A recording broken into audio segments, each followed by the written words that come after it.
3, 2, 1, 0. All engine running. Liftoff. We have a liftoff. It's Monday. It's Monday. It really is. 7 o'clock. And that can mean only one thing. It's time for Reading the Signs, where me, Comedy John Ryan, and my comedian pals from all over the world are going to be talking about comedy, well-being, why we do it, how we cope. And that's where we need your help. We need you to send us your top tips for well-being. Be part of the show. Drop a comment in the box on YouTube, on Facebook, on Twitter, on the mensradiostation.com website. It's going to be a great show, much better than last week. What we're trying to do is think exceptional, which, funnily enough, is the motto of WJ, our show sponsors. WJ are the UK's leading road marking and highway maintenance company. They're working with us, we're working with you. Let's get to it. Well, a great big hello. Good evening. Hope everyone out there is well. As usual, it's me, John Ryan, coming to you Monday night, 7:30 p.m. on mensradiostation.com, but also on YouTube and Facebook, Twitter, Instagram, all those social media sites that all you young people know about, the rest of us don't. If you are out there, do, as always, let us know you're there. Do say hello. Tell us what you've been up to this week. Tell us how your week is going, how you're feeling, what you've been doing. Give us a bit of gossip. Come on, we want to know what's been really going on. It is coming to the end of August. We are now free of lockdown, so it's all been cured. How is that working out for you? I've really struggled this week, I'm not going to lie, mainly because I feel an idiot when I put a mask on, because nobody else seems to wear them now. It's like it's all gone away, except, of course, I still know 2 or 3 people who are suffering, one in particular who's very ill. So fingers crossed for you, big guy. Yeah, it's been a very interesting week. This weekend has been Big Wayne White's birthday, so we have had a weekend away to a murder mystery, which was quite interesting, watching actors trying to perform to people who are more interested in eating their chicken and roast potatoes. But it was a great weekend for Wayne, and it was really nice to be out amongst friends because, let's be honest, we've been locked away so long, we've almost forgotten what it's like to be, shall we say normal? Can we say normal? When I say normal, of course, I don't mean like neuro-normal, because we respect neurodiversity. So what I'm looking for tonight, as always, before my guest comes on, I want to think about your top tips for well-being, things that you do that work for you, that might work for other people, and might help other people. We're not clinicians, we're not practitioners, we're not offering cures or anything really. We're just going to talk about what we do, why we do comedy, and the impact that has on us as people. And if there's anything that we can think of that can help anyone out there at all, then we will, of course, do it. So what we need to know from you is, what do you want to talk about? What would you like us to let you know about? What is it that you want to hear? What's it all about? What do you want? What do you want? Do tell us, like I say, if you are watching and listening and able to hear us, do let us know your thoughts. Do let us know any suggestions or recommendations that you have. So without much further ado, I suggest we think about getting the big man on. If you are listening later in the week in the studio or in the depot or anywhere really, then do let us know what you think, what you want, what works for you, basically. What gets you through the day? Do tell us. So, what can I tell you about this guy? His name is Andre King. He currently lives in New Zealand, but for a few years he was a headline act up and down the country. Very, very good, very, very funny man. But more importantly, he was actually one of the most decent human beings on our UK comedy circuit. And when he left, we were all poorer because of it. Because, as I've mentioned repeatedly over the weeks, comedy is quite adversarial, and a lot of the, particularly male comics, they're not always very nice people. But this guy, one of the best. And so I'm absolutely thrilled and honoured to have him on as a guest. So please welcome Mr. Andre King. There you go, like a little clap. How's that for an introduction? Do people know how much you drink? Oh, mate. Look, it's here. Look, this is Barocca. This is Barocca and water. How you doing? How many years is it since you went? Fellow. How many years have you been? 8 years now.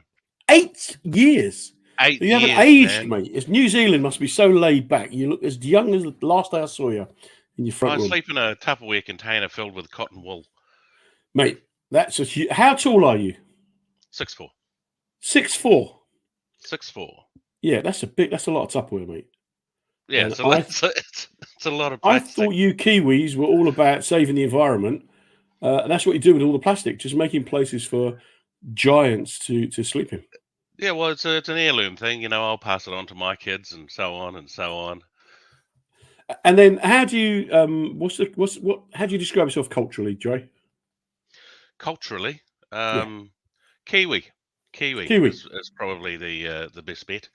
I am a sort of a heady mix of many things, including Maori, and there's a bit of French in there, a bit of English, and a nice little wedge of Irish tucked away there down the bottom, just to be safe. Just where we like it. Yeah. Ja- ja- how did you manage to readjust when you went back home? Did you have to slow down after the pace of life Uh, in London? yes, very much so. The circuit obviously in the UK is very different from what I had experienced in New Zealand. You can work every night of the week, or at least you used to be able to. Yeah, 8 years ago. Um, Yeah, uh, yeah, and in many situations you could even work, 2, 3 times in an evening. Whereas coming from New Zealand, it was like, yeah, you'd maybe have 1, 2 shows a week, if you were lucky. So yeah, there was a bit of a baptism by fire getting over to the UK, and of course, having spent a decade working in New Zealand, I thought I'd be all right as far as material went. But what I found was a really subtle sort of racism. okay. Wow. Yeah, Wow. yeah, because I was doing jokes about being a Maori, but in the UK, because people's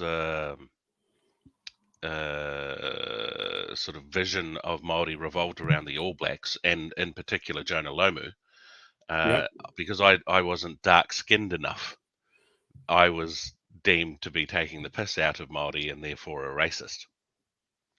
The irony here being that Jonah Lomu's actually a Tongan, not a Okay. Maori. It's a Tongan and not a Maori. Okay.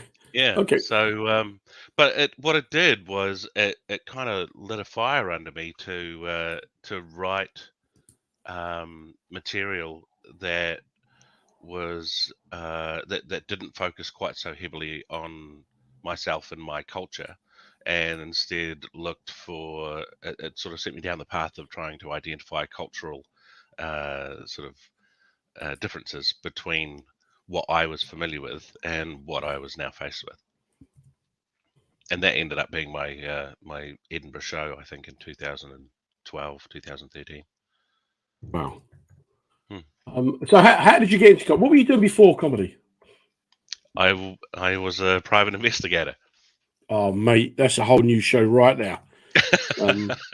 What is there to investigate in New Zealand? You're all lovely people, surely. Yeah, but we have a lot of we had a lot of court proceedings that needed to be served, and not everybody is happy to go to court, so they try and hide. And I would work for various solicitors' offices and practices, and charged with finding them, Right. and then I'd go and give them their documents.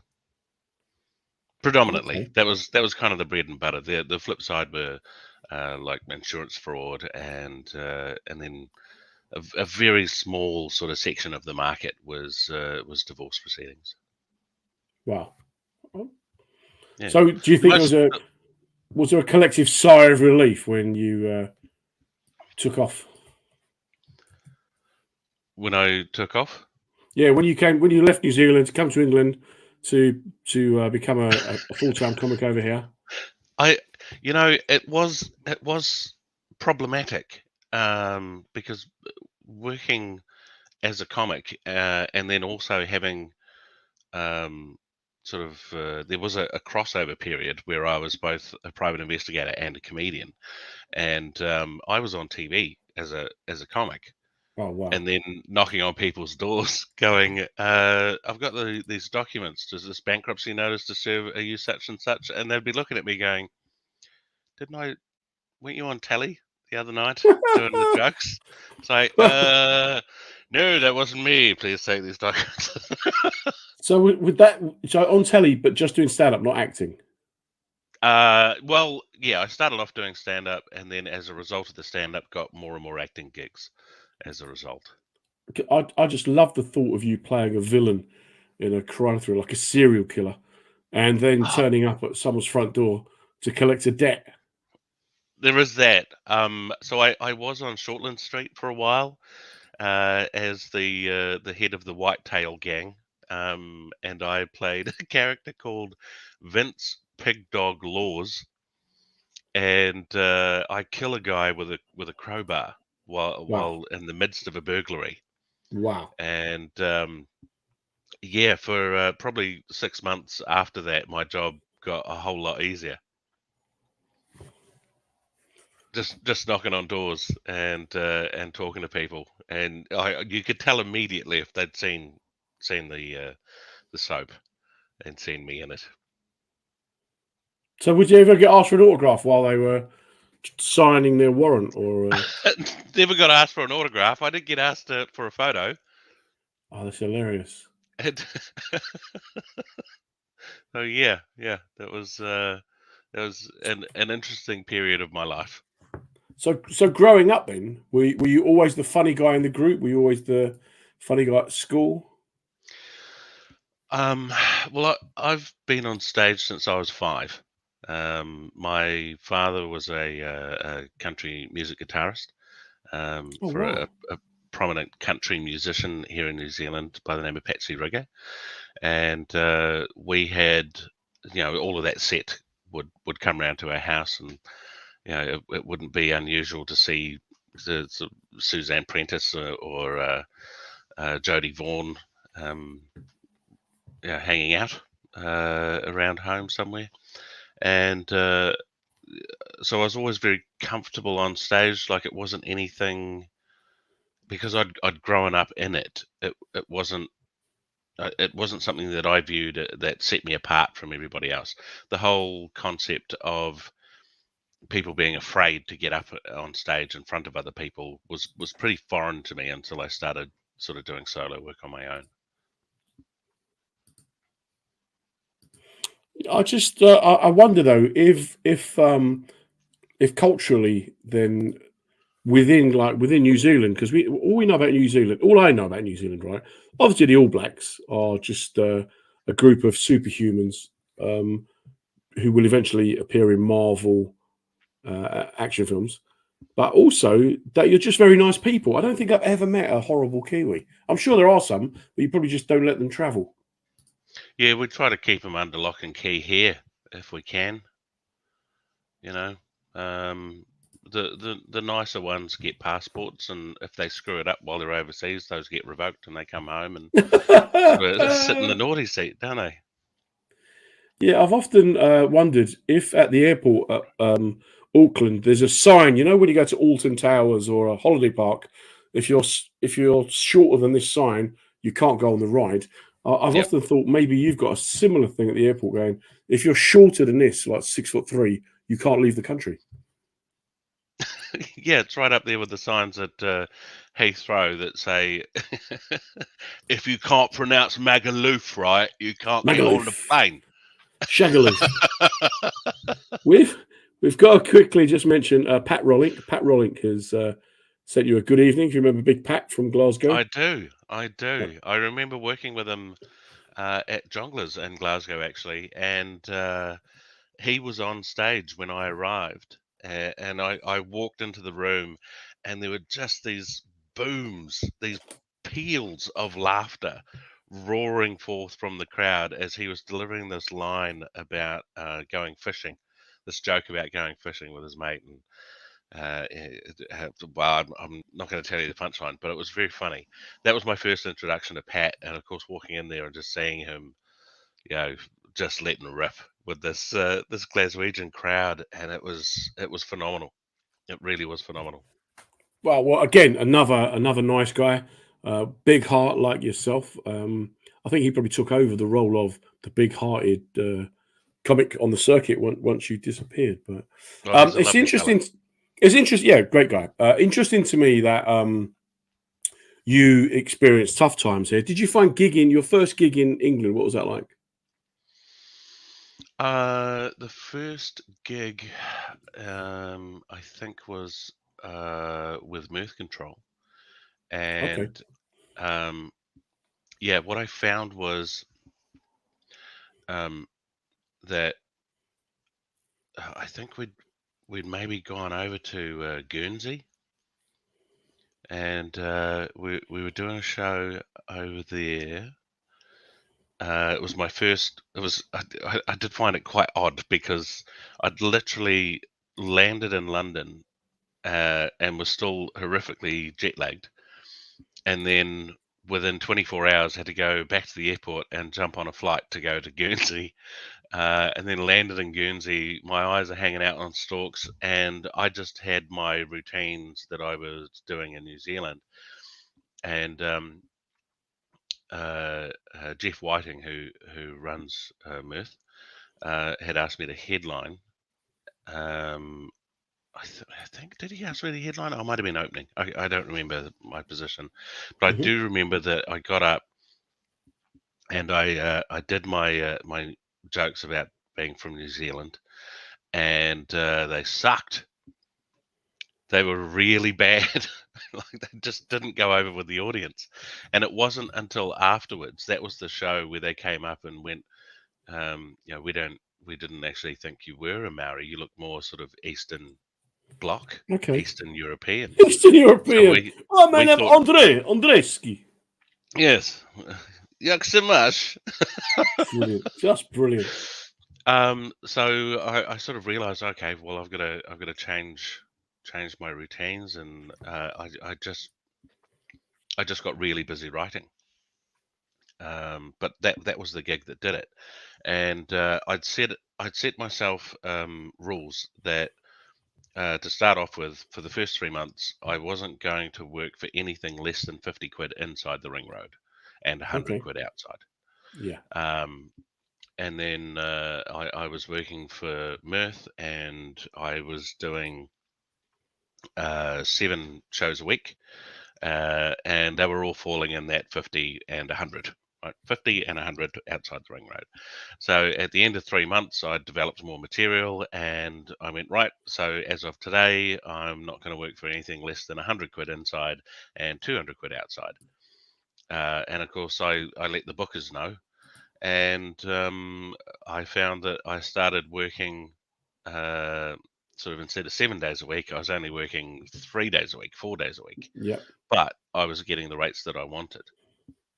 And then at the end of 3 months doing that, I went, right, I'm not working for anything less than 200 inside the ring road, and 300 or over outside, Wow. um, which meant that I was only getting 1 or 2 gigs a week, but I was still making more or less the same amount of money that I was making when I'm working 7 nights a week for for less money.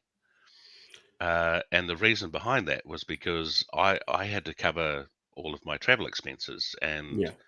hotel stays and motel stays and bed and breakfast stays, to go and get to all of those gigs. So what I found was that by charging more to do my sets, but only having to travel 1/5 as much as I was doing, I was actually making more money by spending less and charging more. And then I got very, very, very lucky. I don't know if I told you the story of Okay. how I was ended up headlining for Jongleurs. No, no. What happened? Okay. And I feel quietly confident telling you this story because the other person involved, I've already spoken to him about it. Um, Suffice to say that when working for Jonglers back then, you had to do what's called preview shows, right? It's 10 minutes and it's unpaid. Yeah. And the idea behind it is that it gives jonglers the opportunity to see what it is that you do, and then they can better assign where they want you to work and when and who with, right? So they can manufacture the best shows that they can. I had done, I think, 6 preview shows for jonglers, and hadn't really been offered anything more than an opening spot Right. paid. And then my agent, John Keys of Paramount Entertainment, rings me one day and he says, "You've been booked for a Jonglers on the Road gig at Newbury Theatre." I went, "Great! Okay. Oh, that's fantastic! I've never done a Jonglers on the Road gig. That'll be awesome. Let's do it." So of course it was on a Saturday night. I turned up. There were 2 other acts on the bill. And I looked at the lineup, and it had the first guy and the second guy, and then headlining Andre Vincent, Okay. not Andre Andre King. King. Okay. So of course I said to the other 2 acts, I said, "I'm not Andre Vincent, I'm Andre King," and they both looked at me and went, "Well, it's got to be a typo, and you're down to headline, so headline." So I went, "Oh, well, I I guess you're right. These people are, they're a professional sort of company. They know They what know they're what doing. they know what they're doing. They've got systems and processes for all this thing. It must be just a typo." And I got up. I had finished. I'd spent 6 months in country, uh, writing a new hour essentially, and testing that new hour by doing all of those gigs with Mirth, and then all of those other gigs inside and outside the ring road. So I'd had a pretty well rehearsed 25-minute routine, plus I had another 20-minute routine that I was still working on. I got up, I did I think 30 minutes in the headline spot, got a standing O, Yep. walked off stage, got encored, came back, did Wow. another 10 minutes, another standing O, walked off stage, said, "Thank you very much, this has been amazing," and then got encored again. So I came out, did another 10 minutes, and then went, "Seriously, I've got a train to catch," and walked off. And I got off stage and I'm chatting with the other guys back, sort of behind the curtains there, and just going, "Well, that went really well, fellas. That was great. Thanks for everything." And they went, "Yeah, it was fantastic." Caught the train back to London, and then Monday, I think I was standing outside Hammersmith Apollo, looking at the sign saying that Jimmy Carr was going to be performing there next, and I was imagining one Yep. day I'm going to perform there one day, and I got a phone call, and it was Donna from Jonglers, Yep. whom I had never spoken to before. I'd only ever spoken to Maria, and I answered the phone and said, "Hi, this is Andre King." She said, "Hi, it's Donna from Jonglers here." I went, "Oh, hello, Donna," and she says, Mhm. "Who are you?" Well, you rang me. Yep. I'm Andre King. She says, "You know, I know what your name is, but who are you?" And I said, "Oh, look, I'm a comedian from New Zealand. I just headlined Newbury Theatre for you." She goes, "Yes, I know. I've read the show report," and that was the first time that Brilliant. I became aware that show reports were even a thing. That Brilliant. the staff took note of what acts did what and sent reports back to the bookers. I'd never heard of this before. Um, and yeah, she basically said that in their Excel spreadsheet, they have my name, next to Andre Vincent's name because it was Gotcha. organized by Yep. first Yep. name.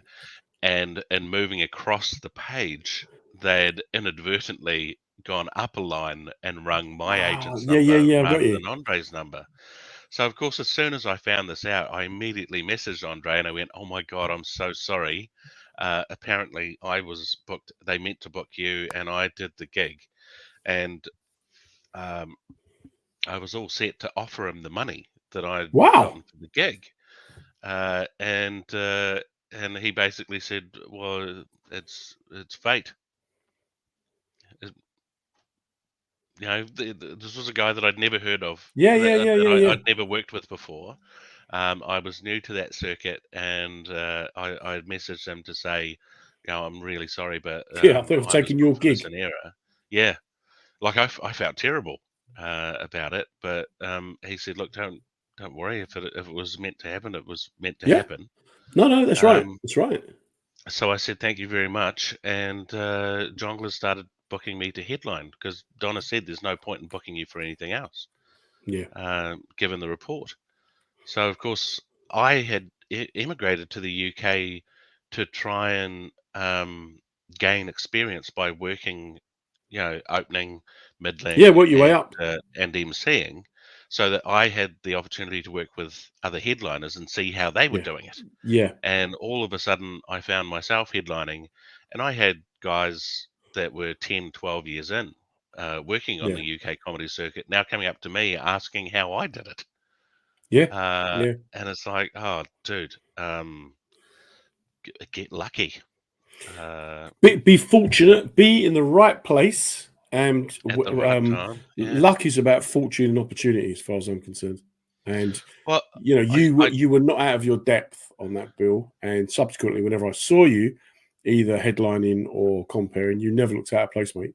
A lot of it was down to the fact that you always had very clean shoes. did have, yes, and I still do have very clean shoes.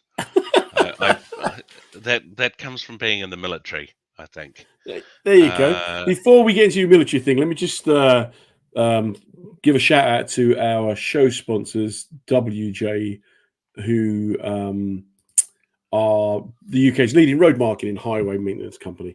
Great bunch of guys committed to mental well-being, raising awareness of mental well-being. They've been very supportive of me, and they let me go into their teams and do workshops, talks, and training. So, good shout out to them. Tell us about your military background, then, Dre. What was that all about? well, my father, in addition to being a musician, was also in the military. Um, So he's like the James Blunt of New Zealand, was he? yeah, but he sort of tended to sing a couple of octaves lower in Yeah. the the old vocal register there. Um, but yeah, he was in the military. We've always had a let's say an interesting relationship. He and I, and I joined the military to try and gain some measure of understanding about why he was the way that he was. Okay. Um, and what I discovered was that some people uh, allow life to sort of bury them and grind them into Yeah. powder, Yeah. and other people do not. There's that And whole that's thing about some of us are buried and some of us are planted, but we're both beneath the ground.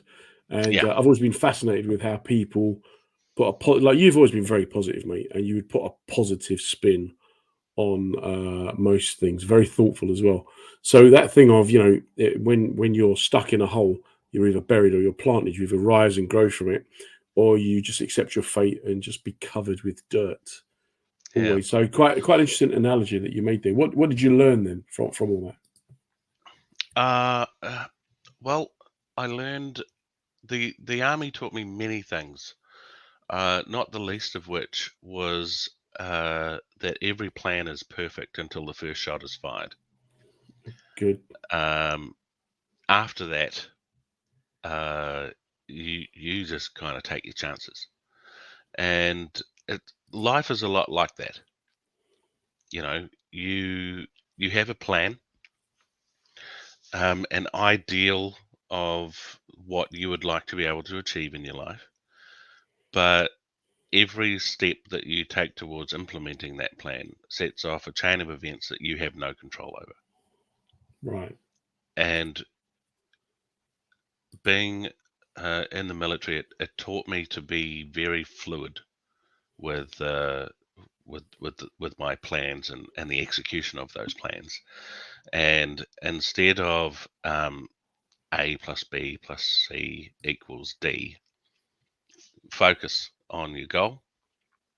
And then if you might have decided that you're going to go A plus B plus C, but if that doesn't work out, be prepared to go A to D and then back to B and then up to C before you can sort of Yeah. get to your goal. You know, you need to have a certain amount of fluidity in your life and flexibility in order to achieve what it is that you want to achieve. You know, if you were to use another analogy, if you're charged with the task of putting a railroad through a mountain, or then you have choices, right? You can go through that mountain, but if you can't go through that mountain, then you go over it or around it. Yeah. That's you can't just sort of get to the mountain and go, well, we can't go through it. Well, that's the end of the project. Then we're done. We're out. We can't go through it. There's no there's no way to solve going through it. You have to have a way around things. But didn't you have a bad kind of physical experience in the military? Yeah, you could say that. It was fairly traumatic. Sort Are of. you okay to share that? Uh, how about if I share the getting over it? Yeah, that's better then. Go Um, on. yeah. So when, because I've had a wee bit of trauma in my life. It's more than many, but not as much More as than some. most people, mate. Um, and you know, it when you're faced with dealing with something, my personal belief was that it came down to a choice. Yep. You have a choice where you can drag that trauma with you and carry it with you like a badge, like a backpack, Uh-huh. everywhere you go. And you can make sure that everyone else around you sees that you've still got this, that you're humping it around with you. Or you can leave it in the past where it belongs. Um, so I much prefer to look at my trauma, my baggage, if you will, as being check-in rather than carry on. This event happened, Yep. but it's over now. You know, I don't have to keep reliving it. I don't have to keep sort of diving back into it and asking why, because even knowing why isn't going to change the fact that it's already happened. So I can leave it in the past where it belongs. And that then also frees me up to work in the present for the betterment of my future. Well, that sounds good. How did going from then the military? Did you go straight into comedy?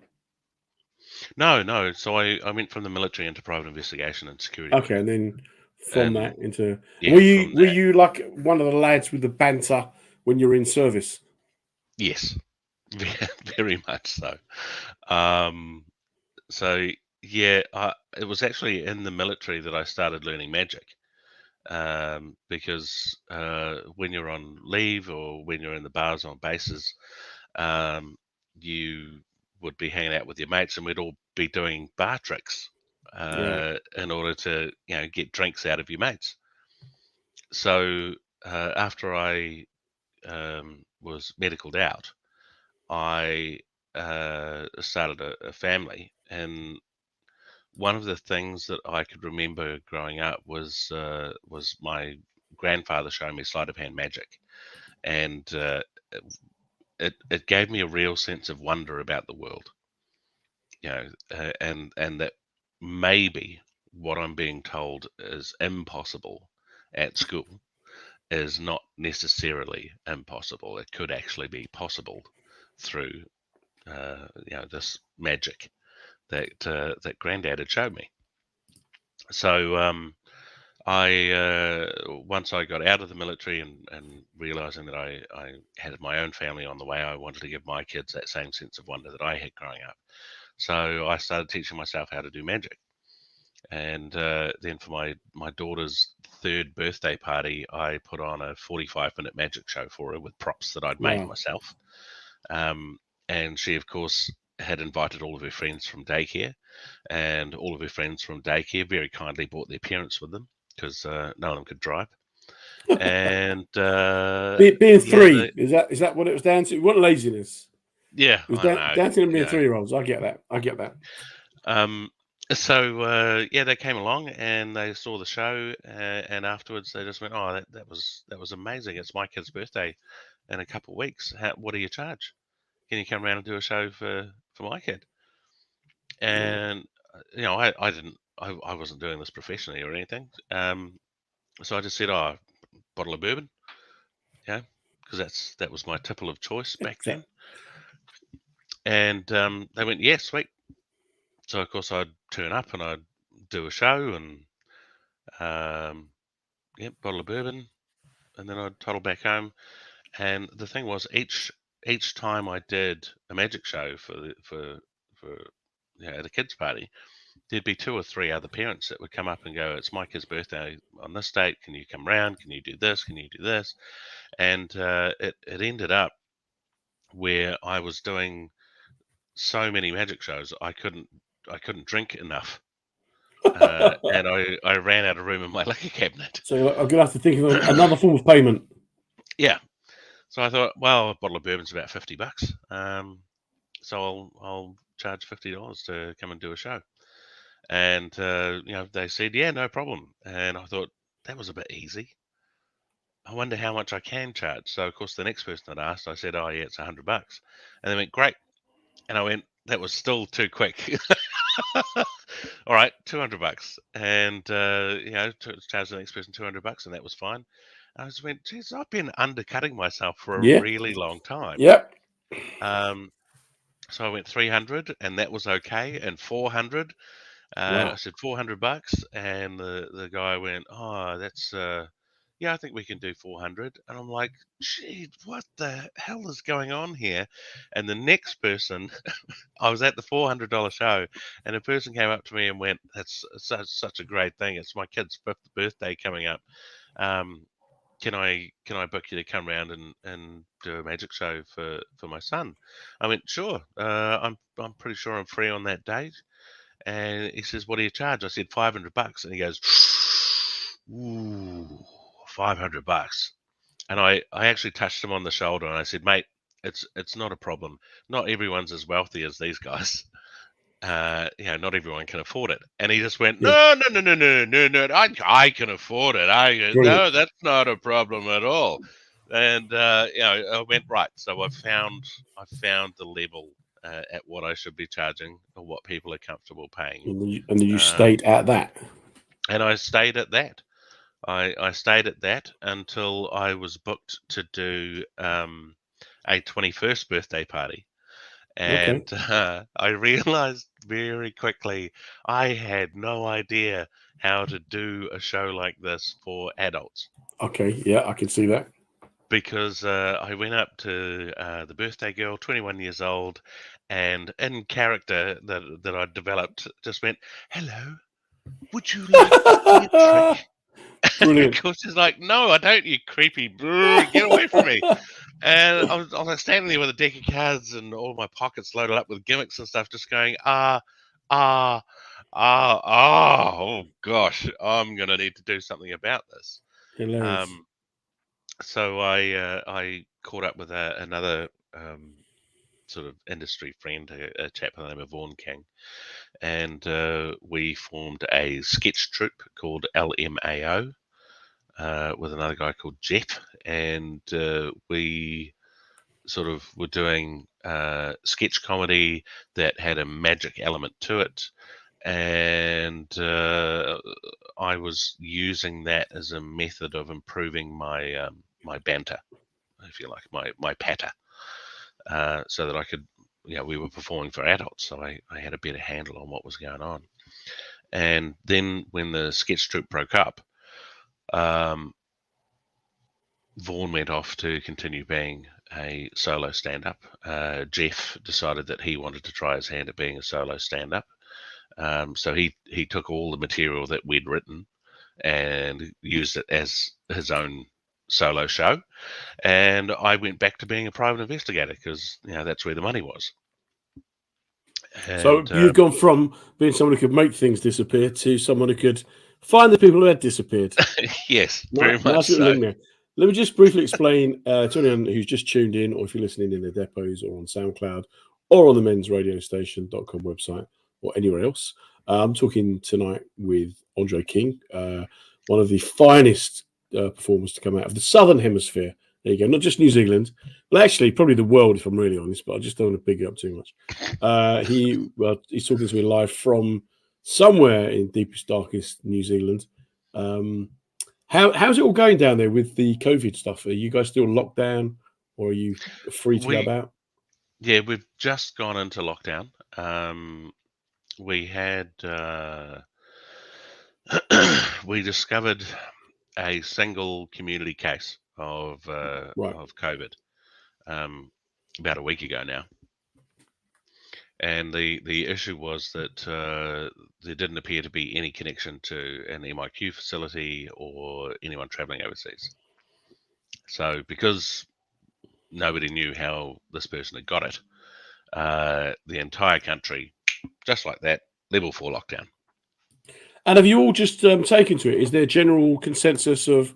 Because again, like I say, our view of New Zealand, right, is almost like it's like a hippie paradise, man. You're all just nice people. Don't bother with an air force because you're not going to invade anyone. Don't particularly want to have an army because you're too far away from anyone to invade you. And just have a few boats that plod up and down, like a couple of canal barges and a dinghy, just to help people along as the deal to come. Well, we do have an air force. We've just sent Hercules over to Afghanistan to aid with the refugee. Not for backpackers to get the backpackers back. There are a few Kiwis still over there that they're trying to get out. But I believe we're also looking at taking on as many refugees as we can as well. Brilliant. Don't quote me on that, but I think that's what the general call has been for. Our Navy has over, I think it's something crazy like 16,000 kilometres of coastline to patrol. Wow. And our Army is comprised of people that really like camping. That's more or less generally. And how did you have long lockdown before, or has it been kind of pretty easy going? So in terms of the COVID response, it's been pretty good. Like the information coming out of the government updates and stuff has been quite comprehensive, and the explanations have been pretty good. Obviously it's a learning experience for all involved, and the government at the moment, for all intents and purposes, appear to be doing the best that they can with the information that they've got. So for the most part, the general population of New Zealand appear to be doing the best we can with the information that we're being given. There's a lot of disinformation out on the internet as well, and of course, we're all just trying to get by. So it's very much a situation here of, well, fine if you don't believe that vaccinations will help, or that lockdowns work, and you don't think that wearing a mask in public is a requirement. That's fine. You can believe that, but if you're in public, you better be wearing a mask, because if you're not, you'll hear about it. from everyone that is.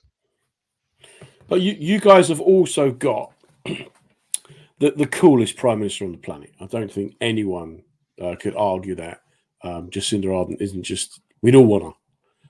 She does late night TV shows. She laughs. She jokes. She's got to be the coolest. She's pretty cool. There was a poll in Australia recently where they asked who their preferred prime minister was, and Jacinda Ardern won. She'd probably win here too. Which we all thought was hilarious. And her response to that particular poll was that there's no way that she would come over and govern Australia. Instead, what Australia should do is focus on finding their own Jacinda Ardern and electing she's just her. so cool. She's just so It's cool, like- that girl. And that's that very attitude, that kind of Kiwi attitude that we know, that we expect you guys to have. I mean, if you think in terms of like cricket, rugby, sports, there's only like about 12 of you in the country, but you still manage to be world beaters, even when you've got no one to play against. Well, we like to try real hard, you know. We like to try real hard. Brilliant. That should be the quote of the day. That is, we like to try real hard. We do.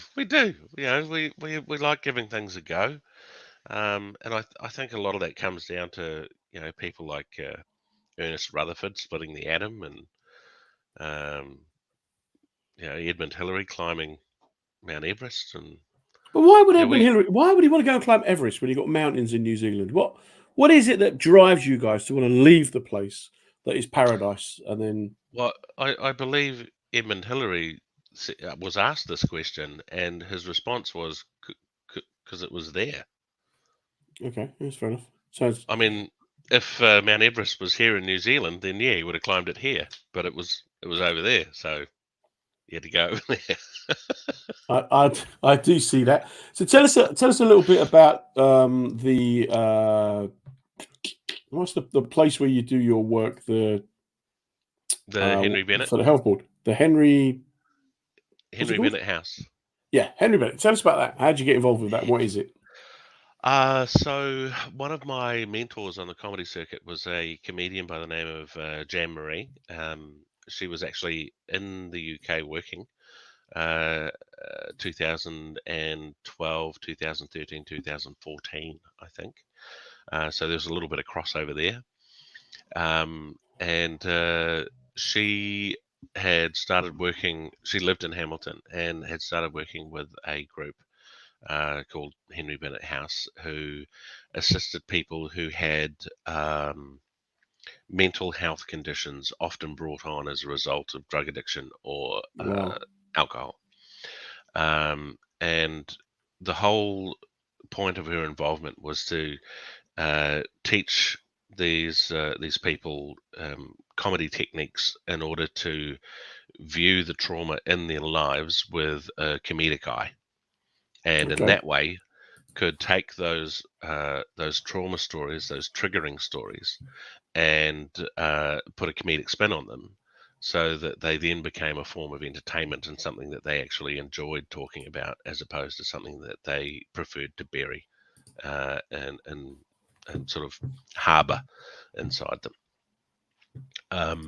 She had she needed coverage for when she wasn't available, and she asked me to do it, and I have been down there now for I think 8 years, maybe seven or 8 years, and it's one of the most rewarding things that I've ever been able to do as a comedian. What is it that comedy can offer in terms of helping people that have got kind of health, mental well-being, and just general life crises? What is it that how can we empower people through laughter? It comes down to one: trouble shared is trouble halved. And if you can talk about what you're going through, then it makes it easier to deal with, right? It's not such a big all-encompassing thing when you've got a shoulder to lean on. or in the ear of a friend that can help talk it out with you. The other thing is a lot of the time, with a lot of the people that I've worked with, there is a tendency to have a thought, and that thought is more often than not a negative thought, which gets repeated, and it becomes this downward spiral into one's self that they end up losing themselves in.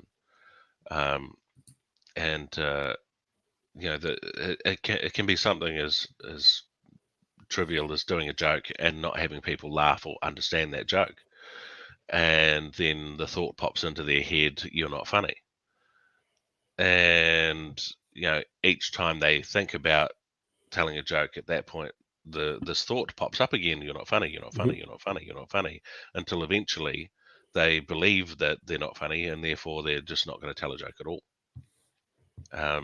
Whereas I'm sort of standing there and teaching them the techniques of, if you phrase something like this, this can be your setup, this can be your twist, this can be your punchline, and then we give them the opportunity to tell their stories in the format of a joke, and then they get to hear people laugh. Now, you know what it's like when you're up on stage and you get that laugh from the crowd. It's such a massive rush of endorphins hitting you, washing over you. It's uplifting. It's the closest thing to flying that I've ever experienced. Is being on stage and getting those laughs out of a crowd. And it's the same for these guys, and more often than not, these guys, because of their former drug addictions and their alcohol addictions, the rush that they get from doing this, the stand-up thing, is actually more often than not bigger than the rushes they were getting from doing drugs. Wow. So that's really powerful, and that's obviously about how you are showing just simple skills. A lot of time, obviously people need medication, but very often it's that thing of a trouble shared is a trouble halved. I think that's quite. I know it's a simple old saying, but that's kind of powerful, and it's sad for me to think that 12,000 miles away, men are especially as poor at sharing problems as we are here in Europe, and so it seems to be like a universal thing. And if you can I use comedy think to it help is. with that, Yeah, you're using absolutely. comedy to help with that. Do you have anything coming up that we could look at? Do you have got any films or any books coming out? Any plays you're writing, or are you just helping people? I am helping people at the moment. I shot a comedy special just before lockdown, Yep. which we were planning on shopping to Netflix. So we had shot everything according to Netflix specifications. Everything's in 4K. There's 10 cameras. We did multiple recordings of the same show so that we could cut and edit them together. Yeah. And then we went into lockdown and we couldn't get into the editing suite because we were all in separate So rooms. we've got that to look forward to at some stage in the future, is to watch the Andre King special. Yeah, well, I think yes. I Do you can have send a you a link. title? Do you have a title for this show? It's called One Night with the King. Okay, I'm going to suggest a better title for that, and I'm going to suggest a title that I think most people would agree with. And the Andre King special should be called Andre King is Special, because you're a very special man. It's been an absolute honor talking to you tonight, as it has been an honor having you as a friend. And I know that we don't speak often, but honestly, there's a big place in my heart for you, mate. And I sincerely hope that we will our paths across again. I have missed you and Tash and your mum. Like you would not believe. Your mother still is one of our most favourite dinner party conversations to sort of bring up around here. Good to hear, mate. But listen, she was an absolute wonderfully acerbic woman. Acerbic Love is it. an understatement, mate. Yeah. But listen, mate, I'm going to let you go. But don't, I'll talk to you afterwards. So thank you Okay, so mate. much for your time, Andre, Thank you and very much let for us know having when me, the and shout special out to comes out. WJ. And thank you, man. We'll speak real soon. All right, buddy. So, hello. What's happening now? I've got a line down the middle of my face. I've really got to learn how to do this properly. That was the fantastic Andre King, just a wonderful human being, and obviously we could talk for hours, as we would talk for hours. But the measure of someone is that when they leave your company, you are poorer, and when they enter your company, you are richer for it. And I'm certainly a richer man now than I was 2 hours ago, having spent some time with him. Andre made a very interesting point about how we can help people going through troubles. As I said at the start, and I say every time, I'm not a practitioner, I'm not a clinician. I'm just a bloke who has some little techniques and tips that work for me and may help other people. Each week we get our guests to suggest something. Andre's tip: a trouble shared is trouble halved. Talk. That is just a really good, a simple message. If you're going through something and you can get it off your chest, then unburden yourselves to anyone. If you have friends. If you are a friend, then give an ear, lend an ear. I'm still practicing Kane Brown's tips, which was to be selfish and look after yourself, which fitted in with what Riolina said about manage your energy, have a nothing day, and just switch off and check your phone less. Danny Postil, very interesting. He said, make other people happy. I'm going to be seeing Danny tomorrow. We're going to a funeral of a comedian who passed away recently.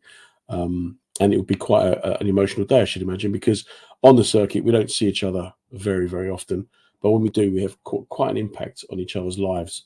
Marcus was talking about yoga and eating well. Dave Sleet, interestingly enough, was talking about be the difference.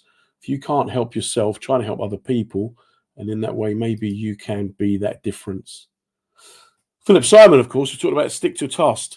If you start something, see it through. Eric, another one, find something to do, push on with it. I'm still going to have Jen Brister talking about swimming in cold water. Jen, that is not going to happen. But each week, my guests will come on and offer some kind of tip. My own stuff that works for me, get rid of them toxic people from your life wherever you possibly can, because toxic people will destroy you as much as any toxic substance. We've got some practical tips, obviously. Keep some positive people in your life that you can learn from. Exercise, any kind of exercise, a walk, even a short walk is going to do you good. Don't procrastinate. That's not going to help you in any way, shape, or form. If you can sleep, I know it's easy to say, if you can get a good night's sleep, it will make you feel so much better. And if you're in a strong position emotionally and physically, it will help you all round. As ever, I want to thank the guys at WJ for their support, not just of myself and of the mensradiostation.com, but also their genuine and general commitment to promoting mental well-being in the workplace. So do give us a like on all social media channels on YouTube, Facebook, and the rest of it. Have a look at the mensradiostation.com website, because they've got some great shows on there every day, and the women's radiostation.com website. Both of these stations are committed to raising awareness of mental well-being and helping people to realize that at the end of the day, you know what, we're not on our own, and if we all stand together, we can make a difference. I've got quite a busy week this week, a kind of unpleasant project that I'm starting on Friday that I'll tell you about next Monday, but also a couple of comedy gigs. So as ever, I'm going to wish you all a really good week. Stay positive out there, and you know what? You're not on your own. Well, that's the end of another episode of Reading the Signs with me, Comedy John Ryan. We're here every Monday night at 7 p.m. talking with comedians about mental wellness, mental well-being, and just trying to get the conversation going. What we're trying to do is show that it's good to talk, and we're also trying to show that everybody can go through the same experiences. A massive thank you to the WJ Group who sponsored the show, showing their commitment not just to mental well-being, but also to reaching as broad an audience as possible. It's great to be part of the mensradiostation.com family, so do check us out on the website, on social media. We'll be back next Monday. You take care. Stay safe, everybody.